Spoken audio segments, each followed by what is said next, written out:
জান্নাত পেতে হলে কোনো দল বা সংগঠন, এটা একটু আগে বলেছি আমরা, এটা আরেক প্রশ্ন আবার। জান্নাত পেতে হলে দল বা সংগঠনটা কেমনে বুঝছেন বলেন তো?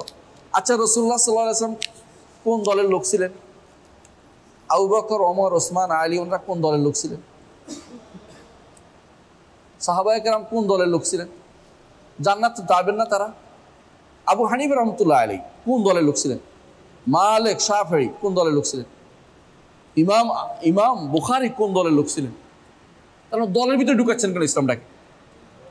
ইসলামকে দলীয় সংকীর্ণতায় ঢুকাবেন না, আল্লাহর ওয়াস্তে এটা থেকে বের হয়ে যান। ইসলাম দলীয়ভাবে সংকীর্ণ নয়। যারা এটা বলছেন ভুল বলতেছেন, এটা একটা ভুল ধারণা আপনাদের। ইসলাম আগেও ছিল, সামনেও থাকবে। আপনার দল আসবে যাবে, ক্ষমতা যাওয়ার জন্য একটা সোপান মাধ্যম হিসেবে ব্যবহার করতেছেন।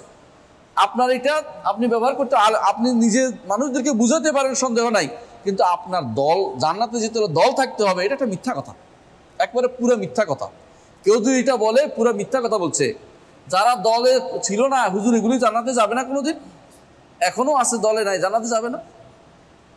দল সংগঠন আপনি বলবেন না। কেউ যদি কোনো দিনইভাবে আমল করার জন্য কিছু মানুষকে একত্রিত করে কাজ করে বিভিন্ন জায়গাতে, এ যুবক কথা কম শুনি, দিনইভাবে আমল করার জন্য কত মানুষ একত্রিত হয়ে, যে আমরা এই যে আপনারা আছেন এখানে, একজন সভাপতি আছে, সেক্রেটারি আছে, আছে না?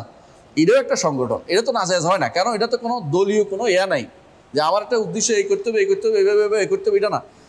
যেই জিনিস ইসলামকে প্রচারের জন্য করা হবে, ইসলামকে প্রসারের জন্য করা হবে, সেটা তো আপনি করতেই পারেন, কিন্তু এটাকে জান্নাতে যাওয়ার জন্য মাধ্যম বানিয়ে ফেলবেন না, যে এটা না হলে জান্নাতে যাওয়া যাবে না। কারণ আরেকটা গোষ্ঠী মাধ্যম যেতে পারে। একজন পড়ায় জান্নাতে যাবে, তাফসির পড়াবে, হাদিস পড়াবে। একজন দাওয়াত দিয়ে আল্লাহর পথে দাওয়াত দিতে জান্নাতে যাবে।